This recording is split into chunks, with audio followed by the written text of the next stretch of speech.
Welcome back. This is John Locke, and today I'm answering a viewer question that came in about link shorteners. Now, you have probably seen link shorteners at some point during your time on the web. And basically, they are URL shorteners. Like you pop in a URL, you use a service like Bitly.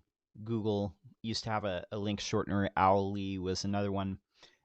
Google has replaced that with Firebase dynamic links, which are mostly for links in apps. So it'll take you to a native web page. And you can see these on LinkedIn as well. Like here's an example. This is a link, shortened link here, linked.in.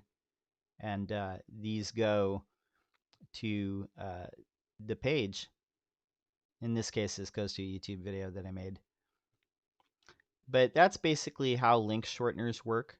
So how URL shorteners really came to be, there was two reasons. There was actually three reasons really why people would use it. The three reasons why people used to use link shorteners quite often were, for one, social media places, something, especially Twitter. They used to count the characters in URLs against your character count. So back when it was 140 characters in a tweet, if you shared a link, that would count against that 140 characters. Well, since then, they stopped counting URLs against the character count.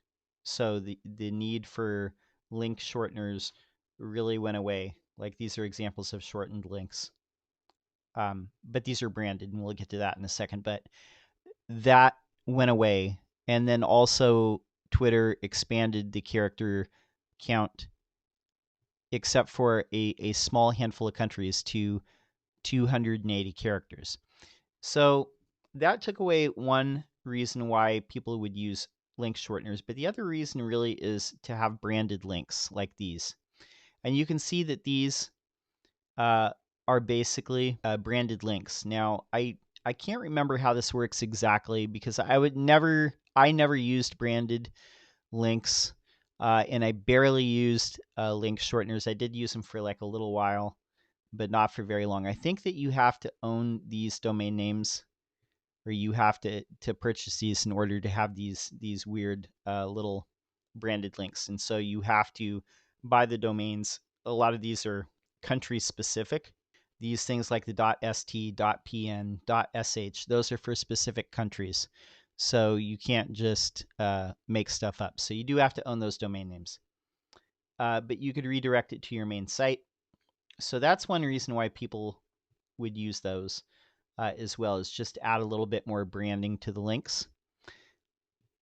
But the last reason is people could track the analytics a little bit better. I think that these would have different analytics.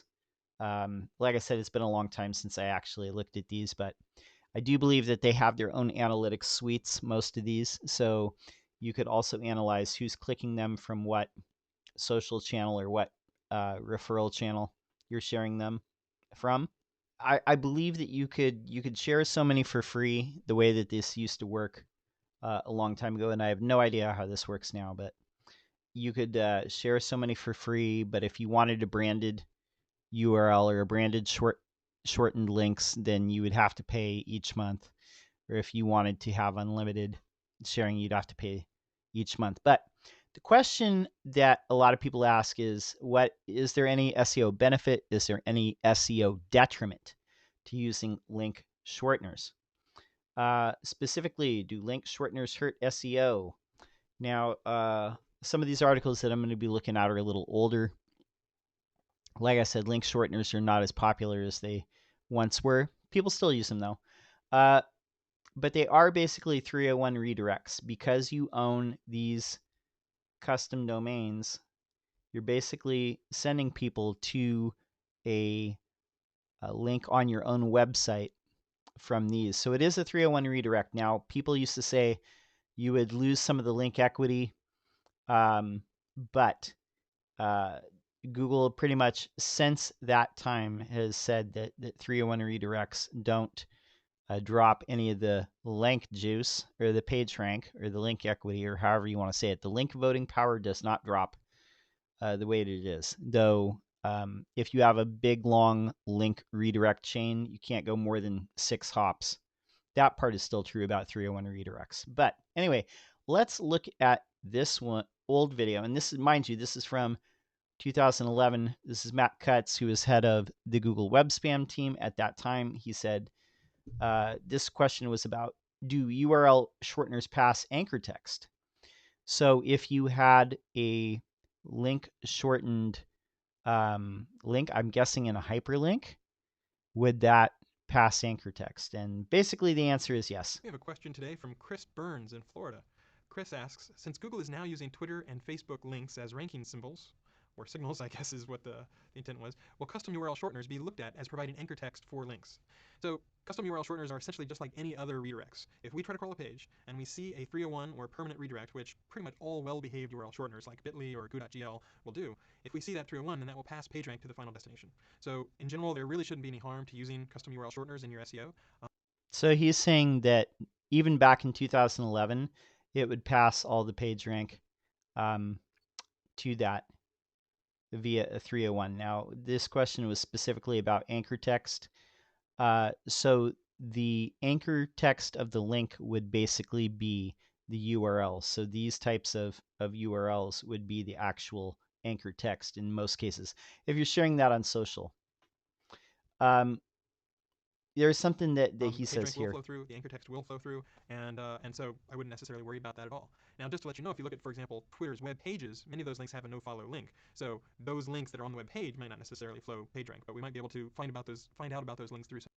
So what he's saying there, like most social networks, they have no-followed links, meaning Google doesn't pass PageRank through the links that are shared on social networks like Facebook or LinkedIn or Twitter.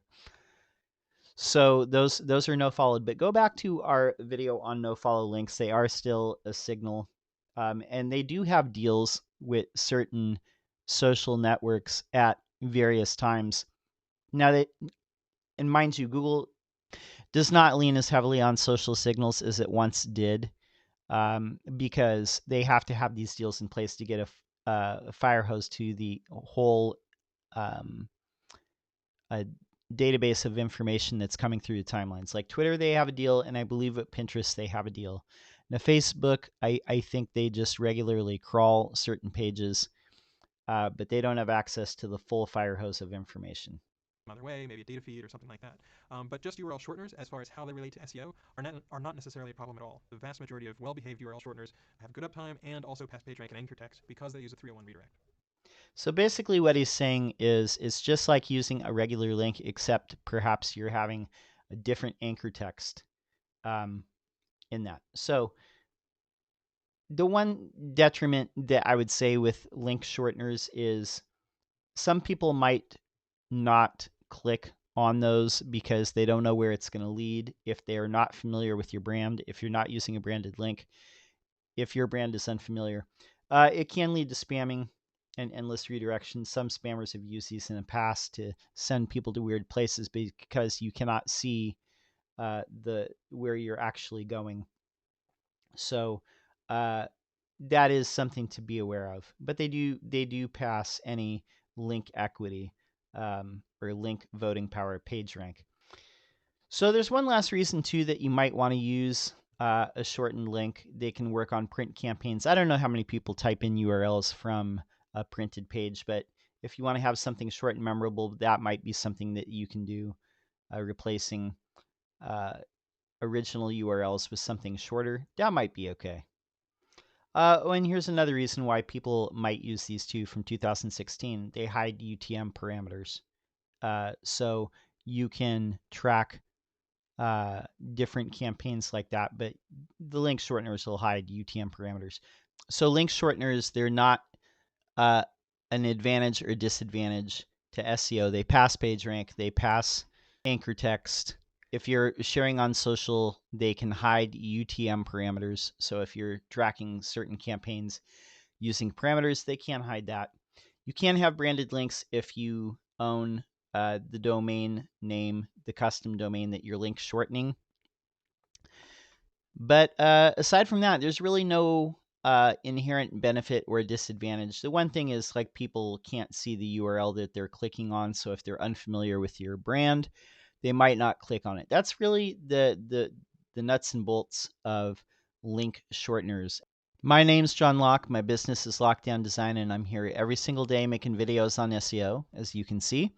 If you have a question, leave it in the comments below. We'll answer it in a future video. That's all for now. We'll be back tomorrow, and until next time, peace.